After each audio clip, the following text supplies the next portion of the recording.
He promised his dying friend he'd marry her. She was poor, scarred, and braver than he'd ever be. Wyoming Territory near Silver Creek, late winter of 1879. The cattle drive camp lay smothered in white, wind clawing at the canvas tents until they sagged under ice and grit. Lantern light trembled on the seams, throwing thin gold across a bedroll soaked in fever sweat.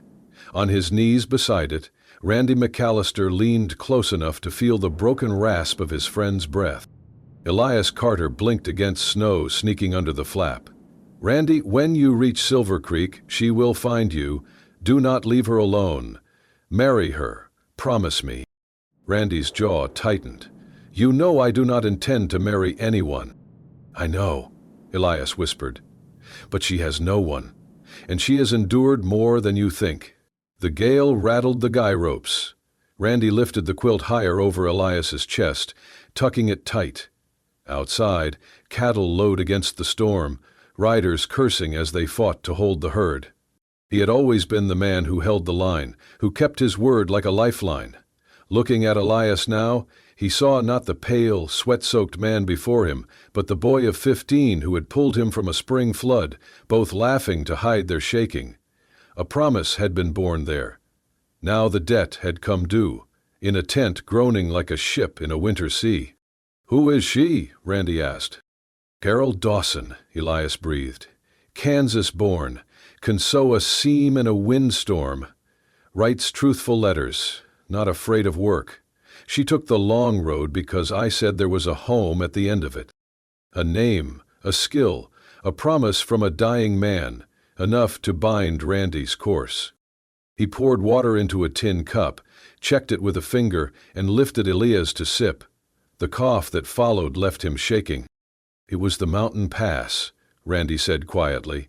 "You wanted the herd through before the thaw turned the trail to mud." "It was right for the cattle," Elias rasped. "But I did not outrun the storm. The herd will live. I will not." Randy reached for the small roll of Elias's things. A nickel watch, a short pencil, a folded letter in careful script, and a clean handkerchief embroidered with a single E in blue thread. He smoothed the cloth, wrapped it in brown paper from a bar of soap, and tied it with a bootlace, his big hands moving with surprising gentleness. "I will see her," Randy said at last. "I will bring her the handkerchief. I will give her the truth. If she asks for my name beside hers at the church, I will place it there. If she needs a roof, I will see it stands over her. If she requires my presence at the table and my silence as well, I will give both. This is my word."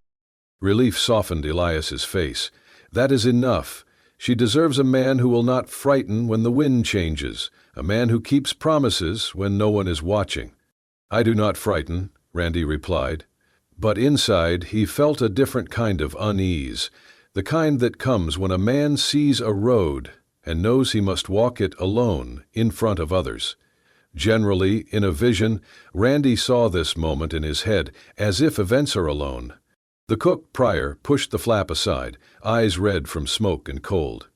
"He any better?" he asked, then saw the answer and removed his hat. "More hot water?" Randy said. They worked in silence, cooling a burning brow and warming chilled hands, the only mercies left to give. When Elias slept, Randy studied frost creeping along the inside of the canvas. 34 years old, foreman of the largest cattle spread in 3 counties, he was known for keeping his word and for staying clear of marriage built on duty. Now irony sat heavy. He had given his word in a storm, and that word would hold. He looked at the wrapped handkerchief by the lantern and pictured a woman's hand folding it into her palm, the blue E facing outward like a seal. That was all he knew of Carol Dawson, and it was enough. Elias stirred, eyes clearing for a moment. "Thank you," he said. "You pulled me from a river," Randy answered. "Consider this even." Elias smiled faintly. "Nothing is ever even," he murmured, then let his gaze drift back to the lantern flame. Relief chilled him. Outside, the wind rose again. Randy pulled the blanket higher and kept watch, minute by minute, breath by failing breath, while the storm ground its teeth and the little tent held. Silver Creek, Montana Territory, 2 weeks later. The noon sun beat down on the dusty main street, turning every step into a crunch of grit. Wagon wheels creaked from the east road, and a knot of townsfolk gathered at the stage stop outside Murphy's General Store. Word had traveled fast. Randy McAllister was about to meet the fiancée of his late friend Elias Carter, a woman he had promised to marry. They came from all corners, the blacksmith wiping soot from his hands, Mrs. Dobbins from the bakery, still in her apron, ranch hands leaning on the hitch rail with sly grins. Everyone pictured her the same, thin, pale, desperate enough to cling to any man willing to take her in. Randy stood apart, hat low over his brow, ignoring the weight of their stares. In the distance came the rumble of hooves. The stagecoach appeared in a haze of dust, drawn by 4 tired horses. Driver Bill Cranford swung his whip once before pulling up in front of the store. The dust swirled lazily as the coach door swung open. A traveling salesman in plaid stepped down first, muttering about the heat. Then a weary woman clutching a quilt-wrapped bundle. The crowd shifted, waiting. Ugh! A gloved hand gripped the doorframe, followed by the hem of a dark green traveling dress. The woman who stepped down was nothing like they'd imagined. She stood tall, back straight, gaze sweeping the faces around her without a hint of shyness. Her chestnut hair was coiled neatly under a modest hat. A scar traced from below her left cheekbone toward her jaw, but it did nothing to dull the intelligence in her gray eyes. If anything, it sharpened her presence. A murmur rippled through the crowd. "That must be her," someone whispered. "Looks like she could stare down a grizzly," another muttered. She spotted Randy instantly, perhaps from Elias's letters, and crossed the space between them. "Mr. McAllister," she said, voice clear. "I am Carol Dawson." Randy tipped his hat. "Miss Dawson, my condolences for your loss." Her eyes searched his, unreadable. Then, loud enough for all to hear, she said, "Before we go any further, I want to be clear. If your promise to Elias was given only as kindness or pity, I will refuse, right here and now." The street went still. Even the horses shifted uneasily. Randy studied her, noting the lift of her chin and the steady set of her jaw. This was no woman come to beg for shelter. She was measuring him as much as he measured her. "You speak your mind," he said finally. "I do," she replied without apology. The onlookers whispered behind their hands. Randy felt a flicker of something unexpected, respect and a touch of curiosity. He had braced for a burden, a helpless stranger. Instead, here stood someone who looked ready to meet him stride for stride. A ranch hand chuckled under his breath, and Randy shot him a glance sharp enough to cut the sound short. "If you are here to judge my sincerity," Randy said evenly, "then we should speak somewhere less public." Carol gave a single nod. Agreed. Without another word, she stepped aside, waiting for him to lead. Her composure never faltered under the weight of every watching eye. Randy turned toward Murphy's store, feeling more than a few gazes follow them. As he held the door open for her, one thought struck him. He was genuinely interested in what this woman had to say. The back room of Murphy's General Store smelled faintly of coffee grounds, kerosene, and oiled leather. Dust motes floated in the thin shaft of light spilling from the high window. Randy closed the door behind them, shutting out the murmurs of the curious crowd still lingering on the porch. Carol remained standing, her hands folded neatly in front of her, eyes steady on his. She gave the impression of someone accustomed to holding her ground. "You wanted to speak privately," Randy began, removing his hat and setting it on a nearby crate. "Now's your chance." Carol did not waste time. "I am not here for charity, Mr. McAllister. I came because Elias offered me an arrangement built on mutual respect and practical benefit. If you intend to honor his promise, then that is what I expect from you, not pity, not ownership." Randy watched her closely. "You think I mean to treat you as property?" "I do not know what you mean," she replied, her tone measured. "That is why I am asking now.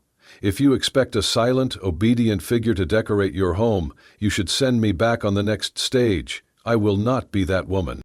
He felt a faint tug of admiration at her bluntness. And what would you be? A partner, she said without hesitation.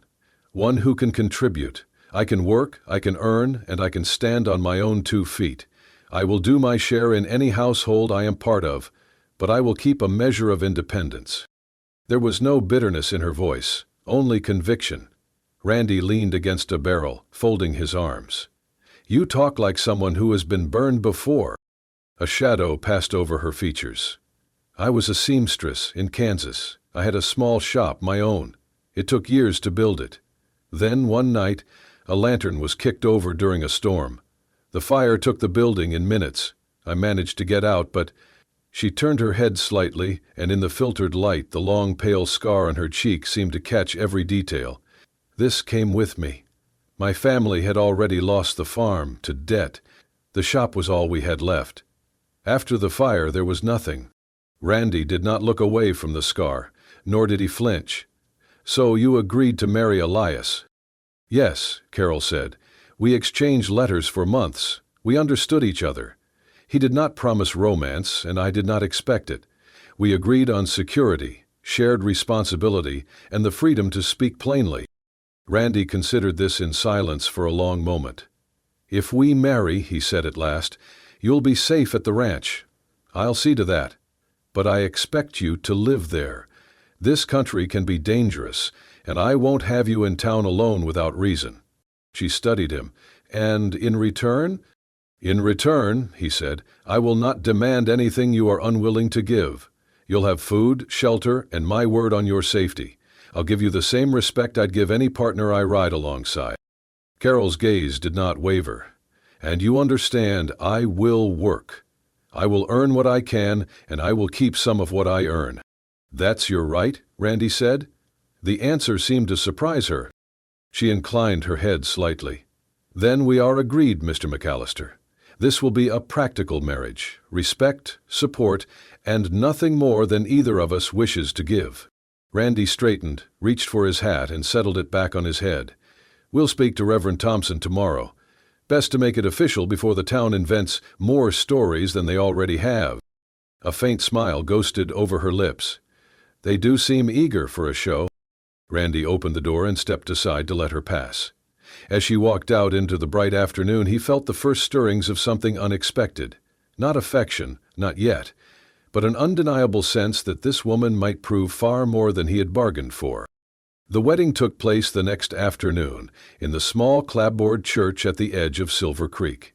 Only a handful of townsfolk attended. Mrs. Dobbins from the bakery, Murphy from the general store, 2 of Randy's ranch hands, and Reverend Thompson, who presided over the vows with a simple, unadorned blessing. There were no flowers save a few sprigs of wild sage in a jar on the altar.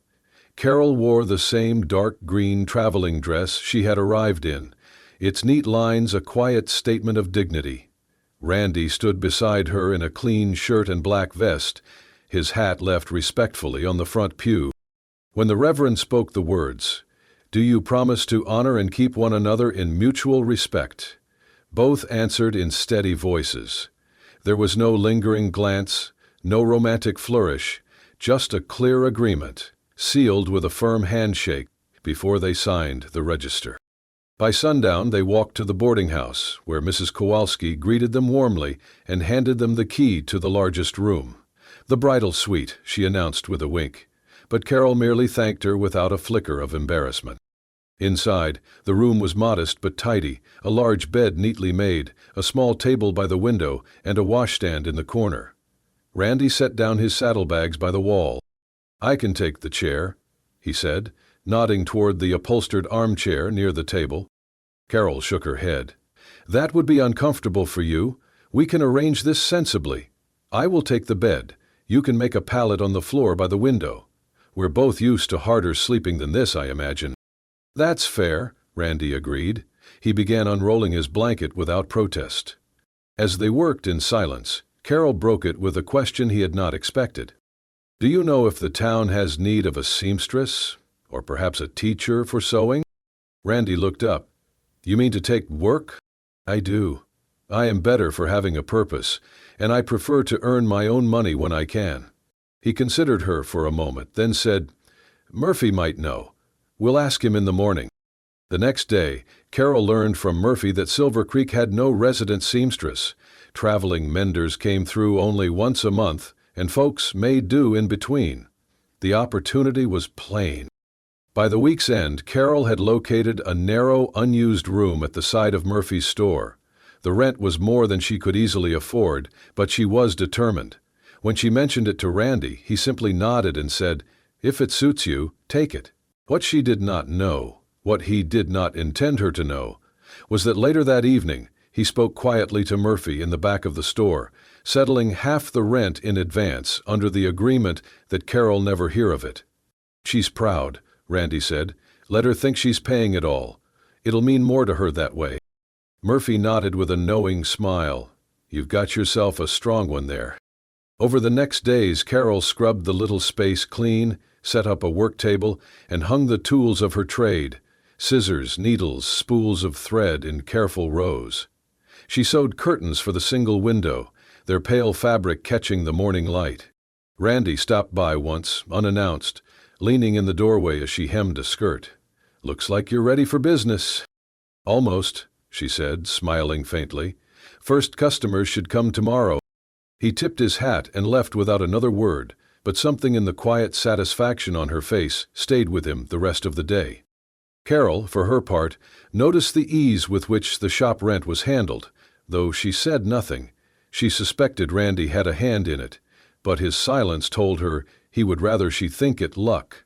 That unspoken gesture, given without seeking thanks, spoke louder to her than any grand display. By her second month in Silver Creek, Carol's shop was a steady hum of activity. The front table was scattered with fabric, half-finished garments, and the occasional plate of cookies from Mrs. Kowalski at the boarding house. Mornings were for orders, mending trousers, altering dresses, stitching patches so neatly they looked part of the cloth. Afternoons brought 3 or 4 local girls, clumsy at first with needle and thread. Carol sat among them, guiding each stitch with patience. "You're not just learning to sew," she told them over a length of calico. "You're learning how to make sure you never have to depend on someone else for every coin in your pocket."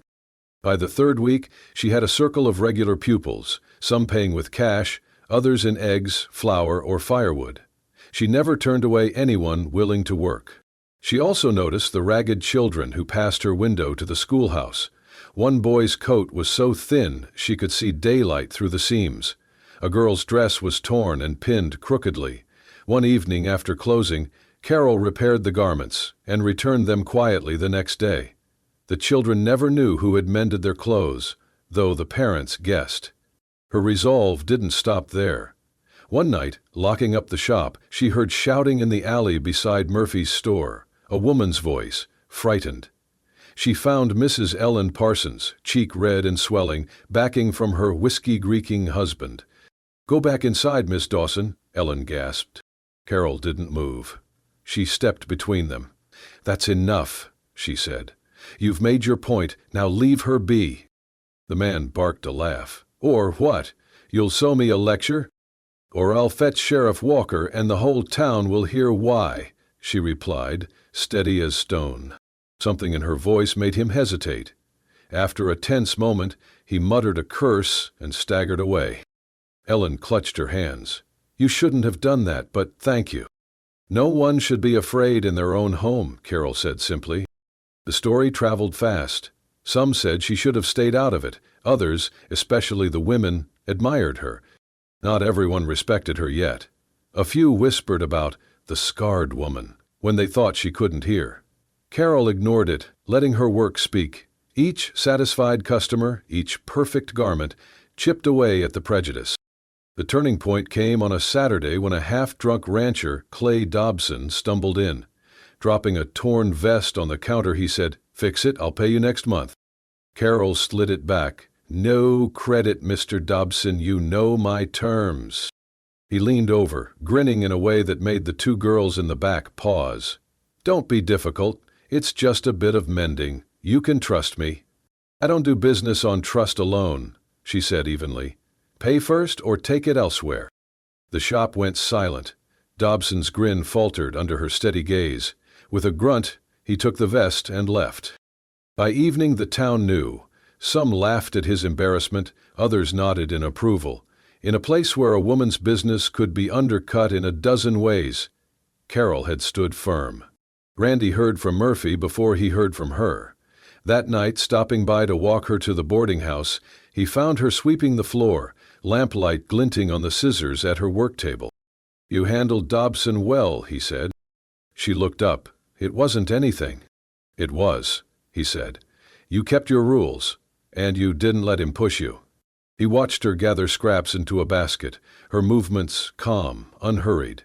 It struck him that her strength wasn't in loud defiance, but in the quiet, steady way she refused to bend. As they stepped into the cool night air, Randy realized he had never met another woman like Carol Dawson.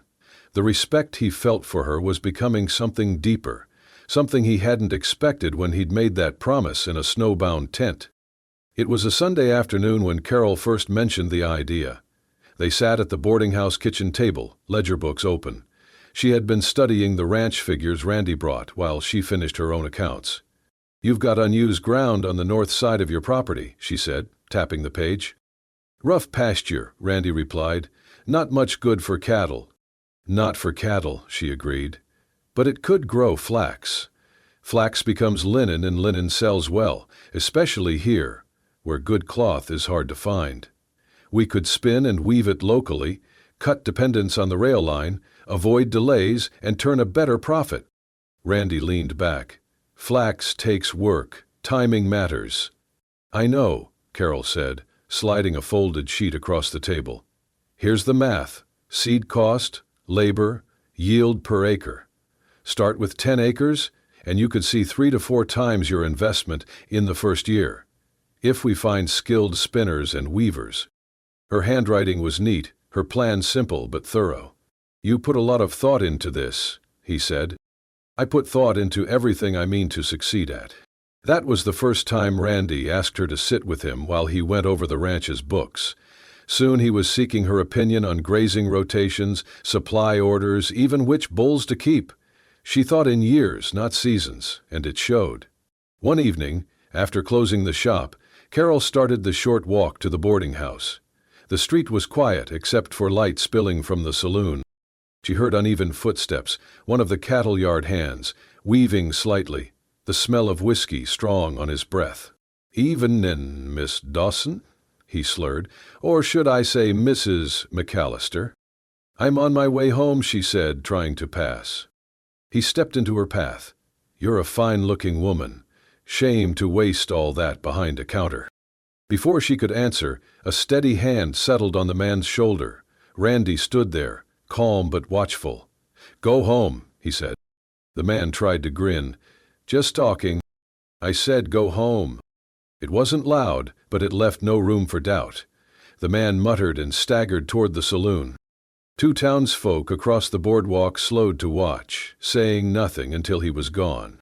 Randy turned to her. "You all right?" "Yes," she said, catching her breath. "Thank you." "Walk you home?" he replied. They moved in silence, boots sharp in the night air. At the boarding house steps, she studied him. "You didn't have to do that so quietly," she said. "Most men would have made a scene." "Most men," he said, "want to prove they can fight more than they want to stop trouble. I'm interested in stopping trouble." Carol smiled faintly. "You're a careful man, Randy McAllister. Careful keeps people safe. Good night, Carol." That night, lying in bed, she thought about how he had appeared without warning, how his voice carried quiet steel, and how he hadn't claimed her in front of anyone. He had simply made sure she was safe. It was, she realized, the truest kind of protection, the kind that sought no credit and expected nothing in return. The winter hit Silver Creek hard, laying a thick white quilt over the valley and driving even the most stubborn ranch hands to the barns. Snow rattled the boarding house windows, the cold biting through wool and leather. Randy had been in town since early morning, talking with the bank about 400 acres of pasture north of his fence. He had run the numbers twice, and they looked solid, but as he stepped into the wind, collar pulled high, something slowed him. Through the frosted window of Carol's shop, he saw her kneeling beside a boy no older than 8. The child's coat was patched, boots too big. Carol was showing him how to fold bright scraps of fabric around a small carved horse, tying it neatly with twine. Her hands moved with the same precision she used at the sewing table, but her face was softer, warmer, as if her steadiness could hold the boy against the cold world. Randy lingered until the boy grinned shyly, clutching the bundle, and ran into the snow. Carol straightened, brushed hair from her cheek, and for a moment looked toward the window. He could not tell if she saw him, but something pulled in his chest. When he stepped inside, the bell above the door jingled. She looked up from the counter. "You're out early for a day like this?" "Bank meeting," he said, stamping snow from his boots. "About the Morrison land, north of my fence. Good ground. You're thinking of buying?" "I was," he admitted. Then he paused. "But that's not the only reason I came." Her brows lifted.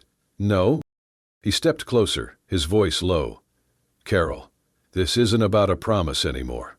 It hasn't been for a while." Her eyes held his. "I want you as my wife. Not because Elias asked me, not because it's practical. Somewhere along the way, you became the person I look for first in the morning and last at night. You've built something here, at the shop, the ranch, in this town, that I can't imagine without. I want that with you. I want you." The silence seemed to hold the hiss of snow against the windows. "You have a strange sense of timing," she said softly. "I've been in love with you for weeks, but I told myself to keep it quiet. We had an agreement." "I remember," he said, faintly smiling.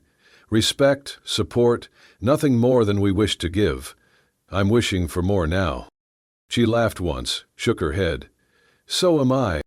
He reached for her, and she stepped into his arms without hesitation. The first kiss was unhurried, warm, carrying none of their old reserve. Outside, snow swirled in thick curtains, but in the shop, the world had narrowed to breath and certainty. When they parted, she rested her forehead to his. "So, what about the land?" "We'll buy it," he said, "if you think it's a good move." "I do," she answered. "We'll make it pay for itself in 3 years." They left the shop together, walking through the muffled quiet of falling snow to the boarding house. Inside, the kitchen was warm from the stove, soup simmering in a big pot. Randy shrugged off his coat. She moved to hang it near the fire. He caught her hand before she stepped away. "I meant what I said. This is real for me now." "I know," she replied. "It's real for me too." Outside, snow kept falling, but in that warm kitchen, the cold and the distance that had once stood between them had melted away completely. They were no longer two practical partners bound by duty. They were husband and wife, in truth, building a future as solid and unshakable as the land under the winter drifts. By the end of that hard winter, the decision about the Morrison land was made. Randy and Carol sat at the kitchen table of the ranch house, maps and ledgers spread before them, coffee cooling by their elbows. Outside, snow reflected pale light through the windows. Inside was warm with the hum of planning. "We can run more cattle here," Randy said, pointing to a pasture square. "Rotate the herd so the grass recovers faster." Carol nodded, jotting figures into the margin. "The north edge is flat, perfect for a flax field. We could train some of the ranch hands' wives to help harvest, then weave the linen here. It would bring in extra income during the slow months." "Then it's settled," Randy said. "We'll build it together." They worked for hours, the ease between them as natural as breathing. It was no longer just about cattle or crops. It was about shaping something lasting. In town, Carol's shop was becoming more than a business. She started a weekly sewing class for women. 2 widows, a rancher's daughter, and Mrs. Parsons, the woman Carol had defended in the alley. Soon others joined, some bringing their children, chatter and laughter filling the space. "It's not just about clothes," Carol told Randy one evening. "It's about giving them a skill that's theirs, something no one can take away."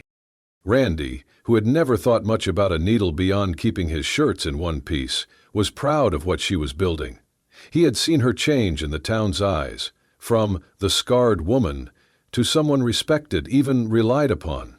One night, finishing supper by the fire, Randy set his coffee aside. "Carol," he said quietly, "maybe Elias knew exactly what he was doing when he asked me to marry you." She tilted her head. "You think so?" He nodded. "That man never made a move without a reason. I think he saw we'd be good for each other before we saw it ourselves." For a moment she only watched the flames curl in the hearth. Then she smiled softly. "If that's true, I'll be grateful to him for the rest of my life." Randy reached across the table and took her hand. "So will I." That night, long after the lamps were turned down, Randy stood in the quiet bedroom. Carol was asleep, her breathing deep and even, the faint firelight catching the curve of her cheek. On the shelf by the window sat a small box. He opened it and took out the handkerchief, white cloth, the blue-stitched letter E still neat. He held it a moment, the memory of that snowbound tent clear as if it had been yesterday. Without a word, he set the folded handkerchief on the table beside her, close enough for her to see when she woke. It was not for thanks or explanation. It was a promise kept, and a quiet acknowledgement of the man who had set them on this path.